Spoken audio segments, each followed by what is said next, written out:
अपने फ़ोन के पास पहुँचते जा रहा हूँ। देखो वहाँ से टटर की एग्जिट है।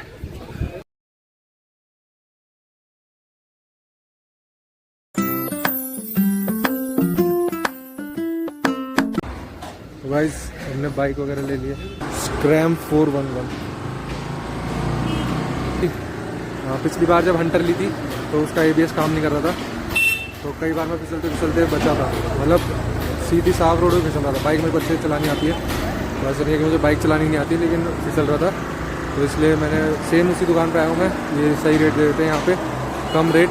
तो मुझे हिमालयन पड़ी है 900 की, बाकी सब जगह 1200-1300 की ऐसे हिमालयन रहती है। और एक स्कूटी ली है क्योंकि हमारे बंटू को स्कूटी चलानी आती है बस, मतलब बाइक आती है पर अच्छे से नहीं आती। तो पहाड़ों का जो है सिस्टम थोड़ा रिस्की होता है, तो इसलिए स्कूटी ली है। और वही वाली हंटर खड़ी जो मुझे पिछली बार मिली थी, तो इसलिए मैं हंटर नहीं ले रहा और मैंने हिमालयन ले ली। सस्ती पड़ी थी 900 रुपये में, अच्छा रेट है। तो अब आगे चलते।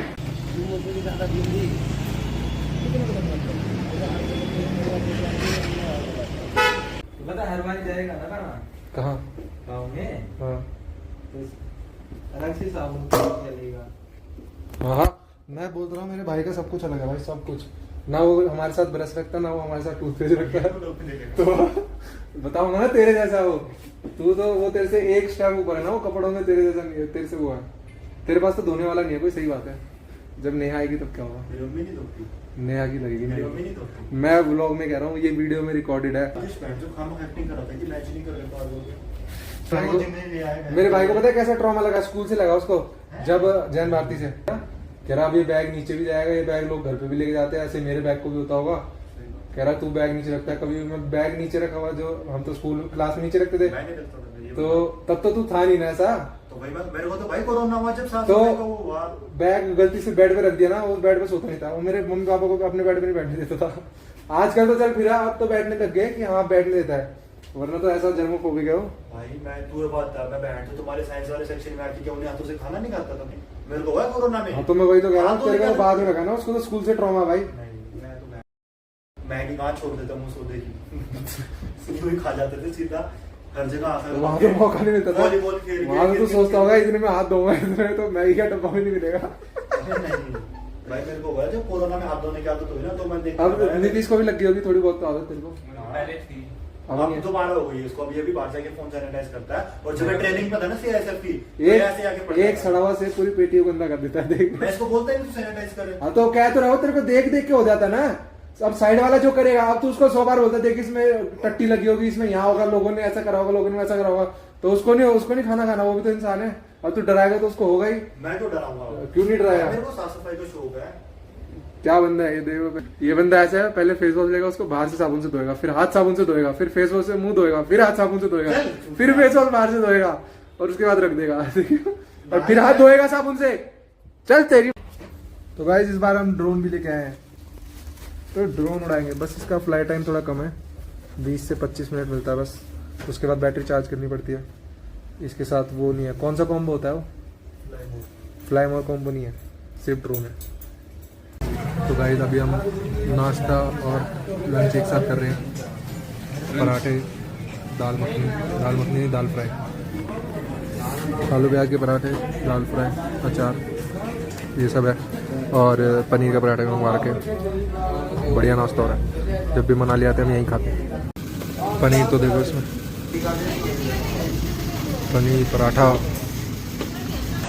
तो गाइस अब चलते हैं सीसू।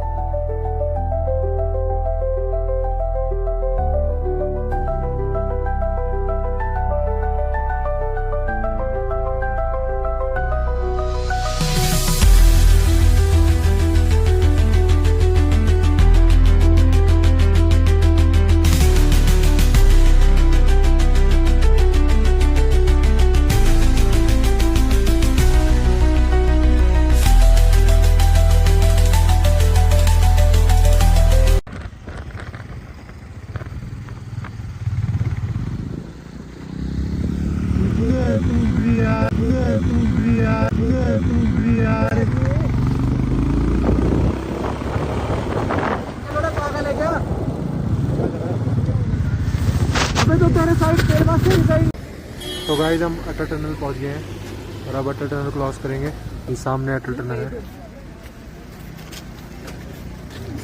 अपने फ़ोन के पास पहुँचते जा रहा हूँ, सामने बर्फ़ ही बर्फ़ दिख रही है।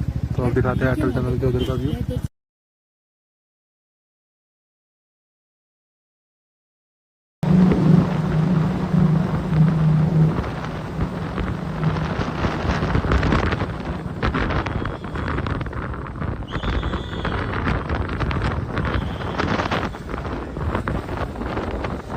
तो गाइस मैं पहुंच चुका हूँ अटल टनल के पार, और यहाँ देखो भीड़ का हुजूम।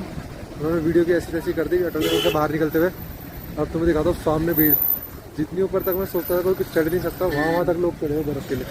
पहले तो ये देखो यहाँ 14-15 फुट बर्फ़ है।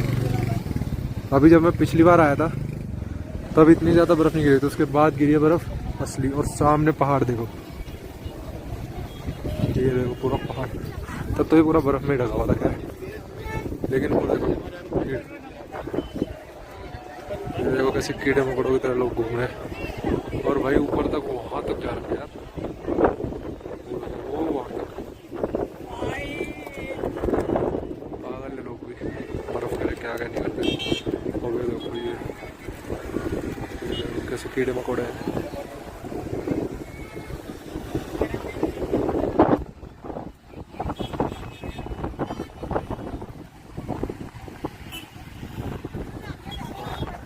देखो वहाँ से अटल टनल की एग्जिट है सामने, नॉर्थ एग्जिट। और फिर इधर से आके इधर जाओ तो सामने सीसू पड़ता है, इधर जो है वो खोखसर पड़ता है, और आगे जाके रोहतांग पास। तो मेनली अटल टनल जो है वो रोहतांग पास को काट के बनाने के लिए, क्योंकि रोहतांग पास जाने में एक तो हर रोज़ वहाँ 2000 गाड़ियाँ जाती है, ठीक है। 1500 पेट्रोल और 500 डीजल ऐसा कुछ था, ठीक है। जब हम 2021 में आए थे तभी अटल टनल थी, पर हमें पता नहीं था, तो हम रोहतांग पास गए। तो रोहतांग पास में हमें पता चला कि वहाँ परमिट लगता है, तो हमें फिर वहाँ से वापस भेज दिया। तब हम अगले दिन फिर से परमिट ले गए थे, तो तब हम परमिट लेके फिर रोहतांग पास जाके तब वहाँ से इधर से आए थे। तब हमें पता चला था कि यहाँ ये अटल टनल रोहतांग पास काटने के लिए बनाई गई है, क्योंकि वहाँ से आने में 2-2.5 घंटे लगते हैं। ये जो पहाड़ है कि ऊपर से नीचे से होते हुए वहाँ से होते हुए, और ये तब इधर आते थे, और जिसको सीसू जाना होता था तो तब सीसू जाते थे। लेकिन अटल टनल के बाद ये सब इजी हो गया। तो हम पहली बार वहाँ से गए थे, पहले हम रोहतांग पास चढ़ गए, फिर वहाँ जहाँ चेकिंग होती है उन्होंने तब बोला कि नहीं आप लोग नहीं जा सकते, आपको परमिट चाहिए होगा।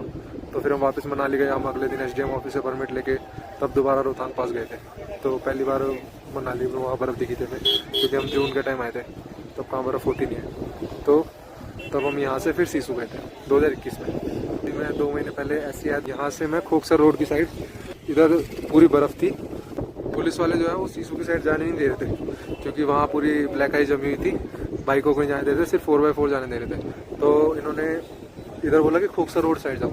यहाँ पे बर्फ़ जमी थी, लेकिन ज़्यादा आगे तक था नहीं, 2 किलोमीटर के आसपास आगे जाके हाँ पूरी आगे बर्फ़ थी। तो वहाँ भी 4x4 को भेज रहे थे, उससे पहले बाइक रोक रहे थे। तो वहाँ पे एक कैफ़े था, मैं वहाँ पे बर्फ़ में वो कर रहा था, स्नोमैन वगैरह बना रहा था। तो तब मेरा फ़ोन वहाँ गिर गया था। अब पता नहीं आपको आवाज़ कितनी आ रही है, तो मेरा फ़ोन वहाँ गिर गया था। तो मैं कैफ़े वाले भाई को बोल के आया था कि यार मेरा फ़ोन यहाँ ऐसे ऐसे गिर गया है, शायद बर्फ़ के अंदर दब गया, अगर बर्फ़ पिघलेगी तो आप देखना अगर मिले तो।